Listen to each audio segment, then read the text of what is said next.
interim coaches for the first time this week, and Coach Colby Smith and Chris Wilson, and I say coaches, coordinators, and kind of switched it up from the players.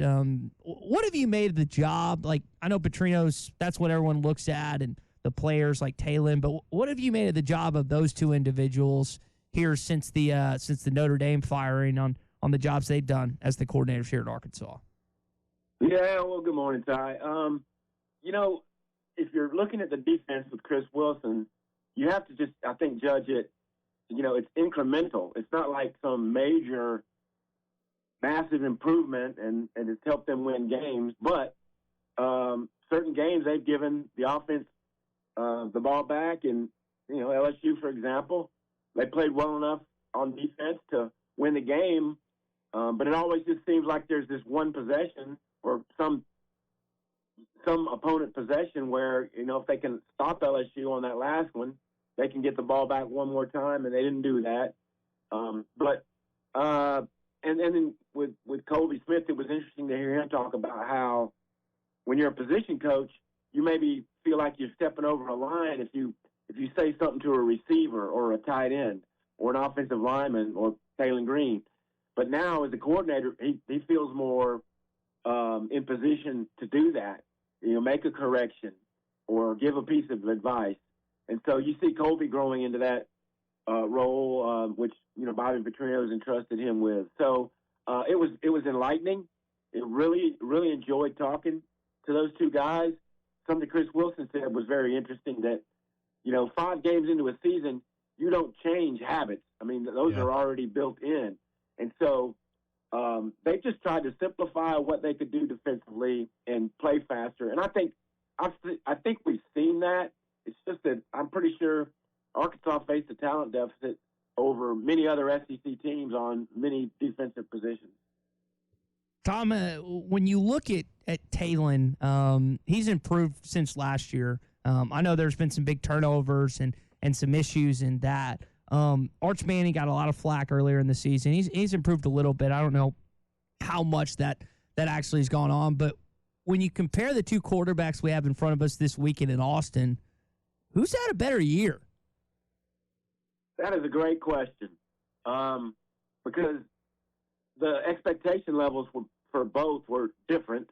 Obviously, Arch Manning being, I think, the Heisman favorite at one point, a lot of pressure on his shoulders and a really tough opener at Ohio State, and just seemed off his game. Even in week 2, I remember watching that in a hotel lobby somewhere and going, wow, he threw a pick or something or just missed open guys. And you're like, man, he's not off to a great start. And then with Talon,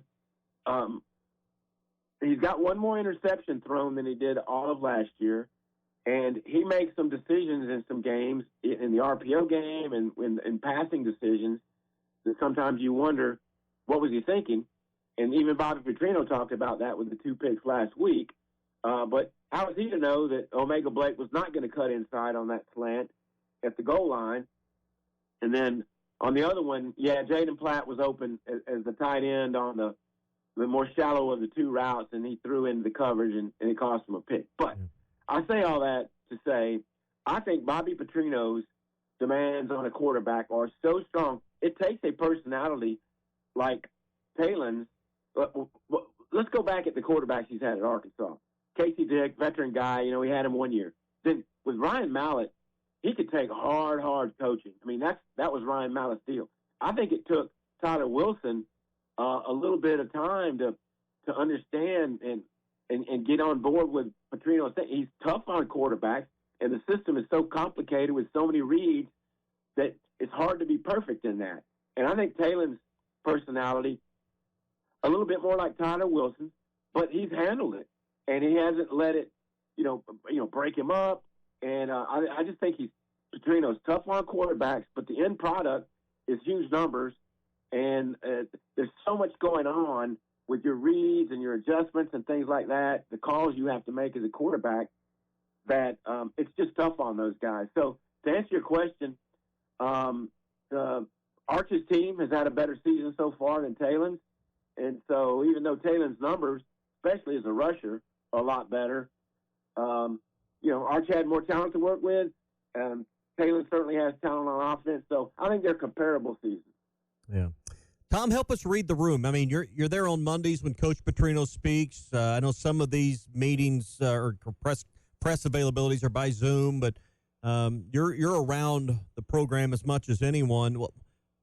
What do you sense is kind of the feeling with the current staff and the players? Do you have the feeling that they feel like there's a future and a chance for them there, or do they seem resigned to maybe what a lot of fans are feeling? There's going to be a major overhaul, and Bobby Petrino's not going to be the guy next year. What's the feel in the room when you're in there?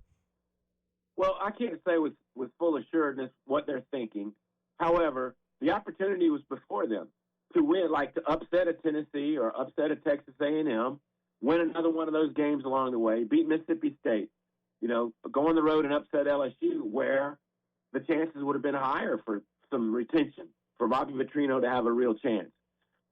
And I'm not saying he doesn't, but I think the odds have gone down substantially. So you have to start thinking and preparing for what your next step is going to be from Arkansas if you're on that staff. But what we've seen is the way they're coaching them up, the way they're adapting the Petrino model, so to speak, of being uplifting in the locker room but still teaching.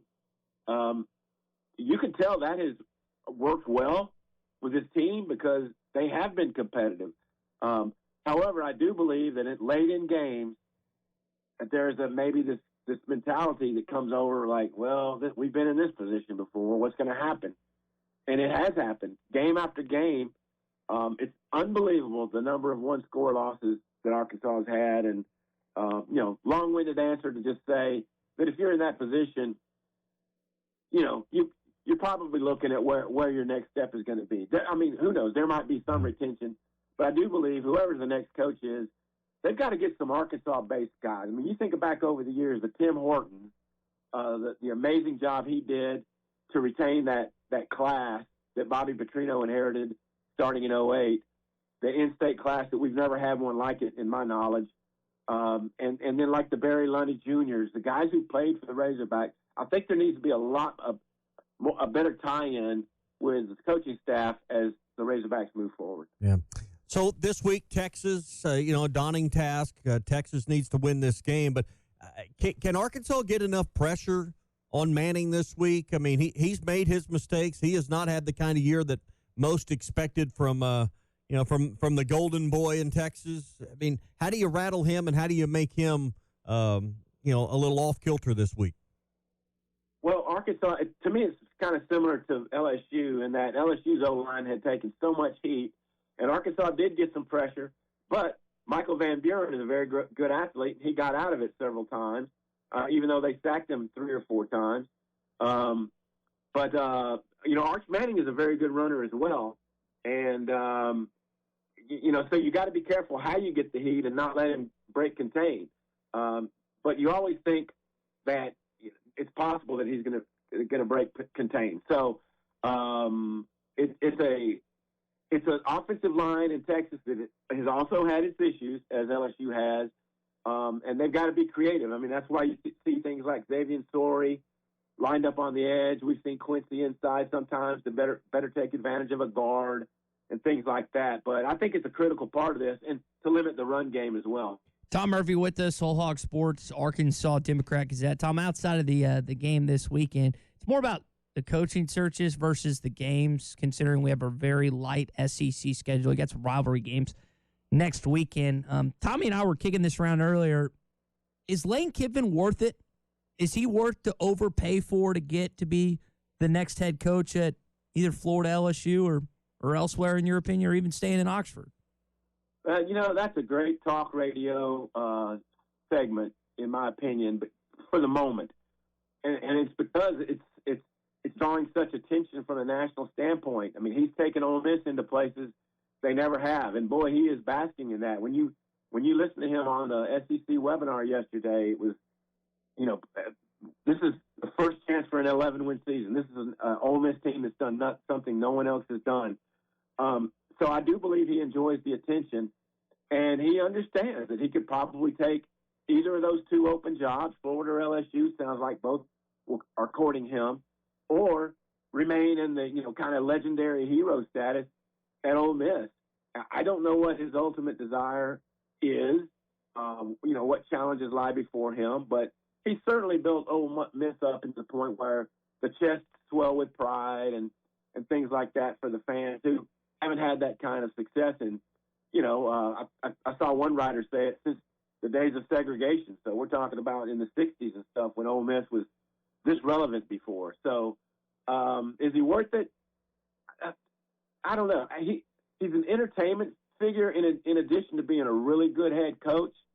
And I think he's modified how he does things because Arkansas had a pretty good record against him and his offense until he started doing that check stuff right before the play last year, and they crushed Arkansas with that, seeing what Arkansas was going to do, and then Arkansas trying to adjust at the last second, and then throwing bombs to Jordan Watkins and things like that. So long-winded answer, but I like it for the entertainment value that it provides college football. Tom, how many SEC teams get in the playoff? Well, the easy answer is 5, and I think that's probably going to happen. With I guess Vanderbilt being on the edge of that. I'm going through so the locks probably at this point are A&M, Georgia, and Ole Miss. There's 3, and then Bama looks like they're in good shape 4, and then is it Vandy in Texas maybe? Oklahoma is the one I think you're leaving out. Yeah, Oklahoma. So you put Oklahoma in the near lock category as well. That's 4 near locks, and then Alabama, I guess, would be the 5th, the hanging team. And if they beat Auburn, win this week and then beat Auburn, I don't see why they wouldn't make it either. The championship week, though, it's going to be very intriguing.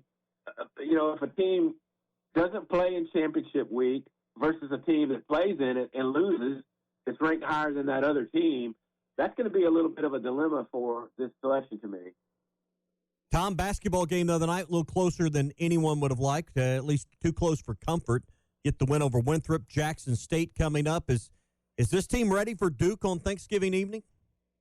Man, at this point, it doesn't look like it. You don't want to be a team that plays to the level of your opponent, but I mean, Winthrop, Arkansas has got to defend the 3-point line better to be a quality team. There's a lot of talent on this roster, so we know the potential is there. When you play Michigan State as close as you did, you know the potential is there.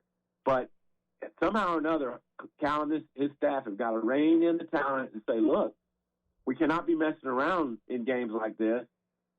Duke will blow our doors off. They have to be a more physical interior team, a better rebounding team in traffic, and defend the 3 better, or your talent is not going to equal the level of your output. So they got a long ways to go. This you can play comparative scores now. Auburn blew Jackson State's doors off last night, so can Arkansas do the same? And then going into the Duke game, we're going to see a real test. You don't always win your first bet. That's why MyBookie has you covered. Use our code HOGS, HOGS, and your first bet up to $500 is fully covered. If your pick doesn't hit, you get it right back with our Bet Back bonus. Go to mybookie.ag and use the code HOGS to claim your Bet Back bonus. MyBookie's where bettors win together because bragging's good, but cashing in is better. And your first bet is fully covered. Use our code HOGS. Must opt in during the bet to use the Bet Back bonus.